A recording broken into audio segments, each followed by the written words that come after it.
এই আপনি মিলে যান তো, তাহলে সব সমাধান হয়ে যাবে। আচ্ছা মিলে যান। আমি বলি আচ্ছা যে আমি হিরো আলমের সাথে থাকবো না, আমি হিরো আলমকে ডিভোর্স করবো, এটা বলেছিলাম কখনো? বলিনি। তালাকের বিষয়টা কিন্তু সেই এনেছিল। রিয়ামণিকে ফার্স্ট টাইম বয়কট করলো, তারপর তালাকের ঘোষণা দিল, এখন আবার বদলি করছে কেন? আমি অভিযোগ করতে গেছি, আলম ভাই ওই জায়গায় যায় আমার নামে অভিযোগ করতে, আমাদের দুইজনকে চালান করে দিতে। আচ্ছা আমরা যদি কোনো অপরাধ করে থাকি তাহলে আমাদেরকে আইন শাস্তি আইন শাস্তি কোনো দিবে। সমস্যা নেই, দেশে আইন রয়েছে, দেশে তো আইন রয়েছে, তাই না? আইন আমাদেরকে শাস্তি দেবে। সে যদি অপরাধ করে থাকে তাকে আইন শাস্তি দিবে। কিন্তু দর্শকদের কাছে একটা কথা বলতে চাই, আমরা কোনো অবৈধ সম্পর্কে নাই, আমার সম্পূর্ণ ফ্যামিলি, আমরা তো একসাথে কাজ করছি। হ্যাঁ, সহকর্মী, রাইট। আচ্ছা, এটা যদি দাবি করে আমার এক্স ওয়াইফ রে নিয়ে সে যে ভিডিও বানায়, এখন আমি উল্টা রিয়াকশন করি তার মতো। এখন সে সাইকো, আমি জেন্টলম্যান, সে নামে হিরো, আমি এমনিতেই হিরো।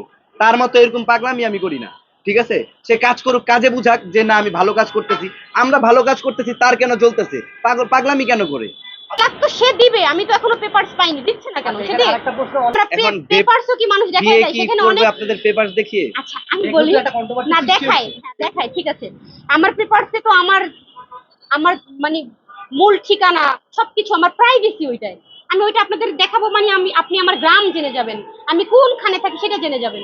ওইটা কি মানুষ দেখায় বলেন? প্রাইভেসির জন্য তো আমি দেখাচ্ছি না। পাগল না, সাইকো। আসলে এটাই তো কথা, এই যে বলে না মানুষ, ভাবিয়া করিও কাজ, করিয়া ভাবিও না, একটা কথা আছে, আমি একটু শেষ করি মিলন ভাই।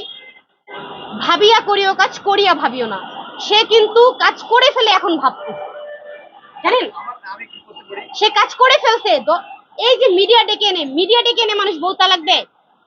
তুমি মিডিয়া ডেকে আমাকে বিয়ে করছিলা, আচ্ছা, তুমি যে মিডিয়া ডেকে এনে বিয়ে আমাকে করার সময় কি তালাকের আপনারা ঘোষণা ডাক দিছো, ঢোল বাজাইছিলেন? তাইলে কিন্তু সেটাই তো কথা।